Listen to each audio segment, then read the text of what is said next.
Hello and welcome to another video trying to get you the very top grades at GCSE English Literature. Today we're focusing on the theme of evolution in Dr. Jekyll and Mr. Hyde and how you can easily use this, whatever your essay, whether it's on Hyde or Utterson or obviously Jekyll, you'll be able to fit this information in to get the top grades.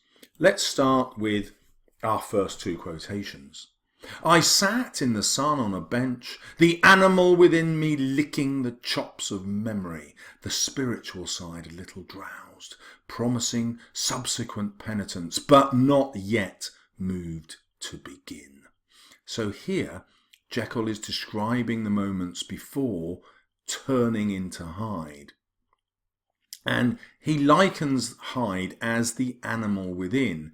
Well, in one sense, he's attacking it as lesser than human and therefore an inferior being that's inside him, and he uses this lovely metaphor, licking the chops of memory, as though an animal licking its lips, although do animals have lips, but there you go, licking its lips after it's just slaughtered something, it's licking its chops. But if we look a little deeper, he's also suggesting that this animal part of us isn't necessarily something to be feared. It's also something that's quite sensual and joyful.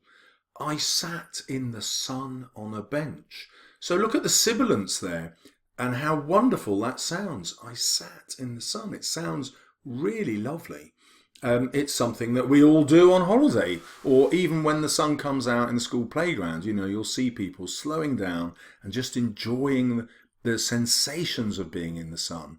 Now remember, he's writing in England, in a place that's historically cold, and he's also writing in a place where the sky is often filled with smoke because every house has a chimney pumping out dark smoke and soot. And so to have the sun burn through that is actually quite wonderful. And so he's tapping into an experience that all his readers share and like, and then comparing this to an animal. And now, if we think of eating, licking the chops is actually a quite delicious sort of image. When we have this, when I read it out loud, I actually start to salivate. I'm thinking about food. And more importantly, he now talks about memory. And so what this animal within us is after is actually the delight of memory. And you will find this, the older you get, the better it is to look back and remember things from your past. You know, even now you'll have favourite trips that you've made, favourite computer games that nobody plays anymore but that were around when you were young, favourite cartoons that you'd never watch now but were really influential when you were little. Now that is a deeply human thing, and Stevenson's being really subtle here. He's saying that the animal within us, which is connected to memory, is therefore not something to be feared. It's something to look back on and enjoy. So when we start thinking now of evolution and the way that evolution moves from the primitive ape to the modern man, he's actually suggesting that these beings are just earlier forms of evolution, but that doesn't make them inferior. It still makes them a real part of our whole. And when he writes this way, he's actually telling his readers not to be afraid of the scientific discovery that Charles Darwin made, that we are evolved from earlier organisms. He's saying we should actually embrace that. And he does that by linking the animal with positive things. Now next he talks about the soul, and this is what his readers would expect. They would expect the soul to be far superior to our animal natures. But look what he says. The spiritual side a little drowsed, promising subsequent penitence. So here he's talking about penitence, which is guilt. And he's saying he's been out, Hyde has been out enjoying whatever he's been doing, but this is a pleasure that Christians would not approve of, and we don't know what that pleasure is, sex outside of marriage or homosexuality, or I don't know what it'll be because Stevenson won't tell us. But he's saying that actually it doesn't naturally lead to guilt. It's only something that we've invented with our spiritual side. But he's asking a profound question. If we're simply following our natures, is it actually something we should be critical of? Well, partly an answer to that is our second quotation here. God bless me, the man seems hardly human, something troglodytic, shall we say. So this is the word that they would have used at the time to describe primitive man or Neanderthal man. Let's have a little quick look at a modern human skull compared to a Neanderthal skull. Now, what's interesting here, what interests me anyway, is that Neanderthal man actually had a much bigger skull and was obviously a much more powerful, dominant figure, at least physically. Now, let's go back to this diagram. It's very fashionable to think of evolution as moving from this primitive form to this ultimate superior form, which is us. And so we see evolution as a way of just improving mankind. But actually that is not what Darwin said at all, and it's certainly not what Stevenson means when he's talking about evolution. Evolution is simply the survival of the fittest, and so he posits this idea that, well, we could evolve this way, but in the future we might evolve into an earlier form because that earlier form actually proved to be more successful in terms of reproducing itself and surviving. So what he's asking when he reproduces this earlier troglodytic form in Hyde, this earlier Neanderthal form, if you like, he's saying actually perhaps they were superior in terms of survival to ourselves. And now this gets quite profound because our view of ourselves in Stevenson's time is seen through the lens of Christianity, and that's why he says, God bless me here. So what's wrong with Hyde is that he looks hardly human. He looks like an ancestral throwback, if you like. He looks like a troglodyte or a Neanderthal man. Now, when he writes that, he's tapping into the fears of his audience.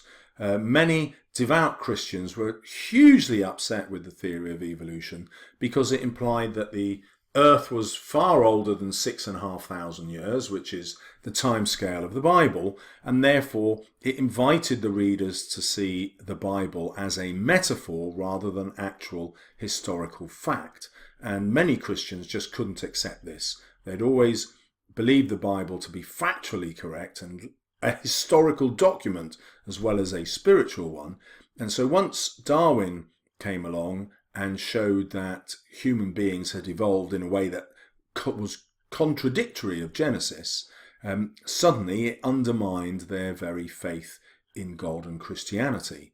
So the next moment, with ape-like fury, he was trampling his victim underfoot and hailing down a storm of blows under which the bones were audibly shattered. So now this image of ape-like tells us how much his society disapproves of this theory of evolution. Our ape-like selves are primitive and violent and very much to be feared. And it's significant that Stevenson chooses that Hyde's victim isn't just any old person, it's a very famous member of Parliament. In other words, he says the whole layers of society, even the very most influential people in society, can be brought down by our inherent animal instincts. And this is the fear of scientific progress, which is starting to prove that evolution is true, and therefore hinting for many that Christianity is simply a story we tell ourselves to make sense of the world, but actually not the true story, which is in our genes. And then it's really interesting that the final ape-like description in the novel happens at the end of Dr. Jekyll's story when he says that Hyde used to taunt him. Hence the ape-like tricks that he would play me, scrawling in my own hand blasphemies on the pages of my books. So this is quite profound. Jekyll is saying that Hyde is writing things that go against God. That's what a blasphemy is. So he's attacking the existence of God and writing these messages in the books to Dr. Jekyll. Now, of course, a Christian reader would see this as proof of the total evil of Mr. Hyde. He's attacking God. But Stevenson himself doesn't class himself as a Christian. He doesn't believe in God. And so actually something more profound is going on here. These messages from Hyde are actually the truth. He's writing the truth to Dr. Jekyll and saying, look, there is no God, and your whole notion of what is good and what is evil are complete fictions. They're society's constructs about what moral behaviour is and isn't. And so now Stevenson's asking a really profound question. He's looking at this arc of evolution and saying, well, who is to say that where we are now is the best possible fit? If evolution is true, then we'll keep on evolving. And who's to say that evolution won't take us to an earlier form, a more troglodytic man, such as the Neanderthal? And the irony of this is that Stevenson was actually partly right. Now that we can decode the human genome and look at DNA, we have discovered that roughly 5% of our genes do in fact originate from Neanderthals. And as Darwin said, it's merely survival of the fittest that leads to one species attaining success compared to another species. Well, what had to happen for modern man to replace Neanderthals? It's not that the Neanderthals were just stupid and couldn't work out how to feed themselves after millions of years. It's this. Modern man came along and obliterated them. It was genocide. Modern man killed off the Neanderthals, slaughtered them, got rid of every single living being. And that's what I mean about notions of what good and evil are. Once you start to view mankind through the lens of evolution, you suddenly realise that what we think of as good isn't necessarily so. And by concentrating on this ape-like imagery, Stevenson is asking us to question the moral superiority of our own social codes. But at the same time, he knows that most of his readers won't pick up on this, and indeed he can't be too overt, too open about criticising the Christian view of right and wrong, because that would alienate his readers. So he's quite happy for most of his readers to think that he is attacking Hyde as a troglodytic kind of evolutionary throwback who is therefore automatically evil. But a deeper understanding of evolution, this arc that I was talking about, shows you that that's not the case. It's only the fittest, the strongest, and therefore the most violent and destructive that survives. And actually, something that is less violent and destructive is less successful and becomes extinct. So hopefully you will be able to use these two quotations in particular in any essay on Jekyll and Hyde, because you can now talk about Jekyll's mistaken view of Christianity, at least from Stevenson's perspective, and you can also comment on how he uses the fear of his society about the advances in science, and in particular the threat of the understanding of evolution against the teachings of the Christian Church and the Bible. And then we can use these quotations to show that he's not presenting our animal instincts as worse. Our animal instincts are wholly interested in the pleasures of life, the things that we actually value, the things that make life worth living. Now, obviously, he won't expect all his readers to agree with him, so he can't be explicit about this, because he needs to sell books. After all, he wants to make the big bucks.